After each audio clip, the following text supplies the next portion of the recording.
Do you and your family have certain family traditions for holidays every year? Being able to share and celebrate family traditions for holidays is a very important aspect to today's society. One of my favorite family traditions is carving pumpkins. Carving pumpkins is fun, inexpensive, and an easy way to celebrate Halloween and the start of the fall season in just a few simple steps. Today I'm going to demonstrate to you how to carve a pumpkin. First, I would like to show you all the items needed for carving a pumpkin. The first and obvious item needed is a pumpkin, and they range from 50 cents to $45. You can find pumpkins at Walmart, Kroger, H-E-B or Randall's, or even charity events called pumpkin patches. The next item needed would be a Halloween stencil pumpkin kit. These range from $4.99 to $7.99, and I found those prices in a Kroger store catalog. These kits have stencils to design your pumpkin, and they also come with extra utensils, a scooper, and a carving knife. Some household items that you might find handy are tape, an extra knife for carving, a crown, and a candle for lighting effects.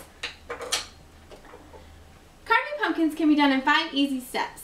Cutting a hole at the top, scooping out the flesh or inside of the pumpkin, picking and transferring a stencil to the pumpkin, carving the features, and lighting the finishing product.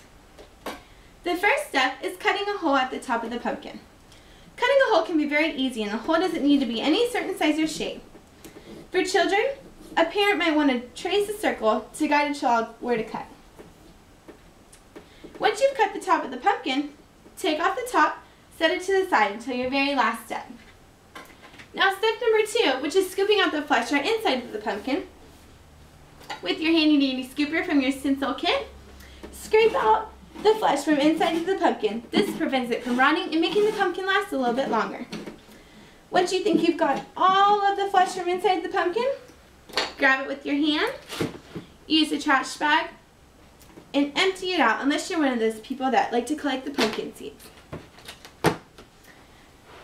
Now that you've cleaned out your pumpkin, the next step is picking and transferring a stencil to the pumpkin. Picking and transferring a stencil to the pumpkin can be done in many ways, especially with your stencil kit. There are plenty of stencils to pick from. I picked the smiley face stencil, very simple and childproof, and all you have to do is color the stencil, trace the stencil, and also some people like to take the stencil to the pumpkin just so it stays a little sturdy.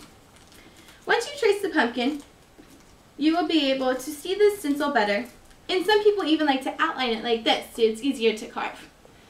Now, the next step for the pumpkin once you have your stencil design is to carve the pumpkin. Carving the pumpkin needs to be done by taking your time and make sure you get all the outline designs from your stencil that you traced.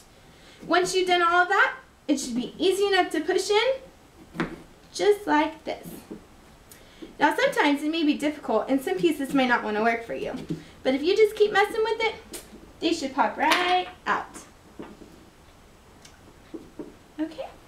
Now once you have your pumpkin all carved, it's time for your last step, which is lighting the finishing product. I bought these lights at the dollar store for $2. They come in handy. Light the candle, put it in the middle of the pumpkin, and turn off the lights for the finishing product.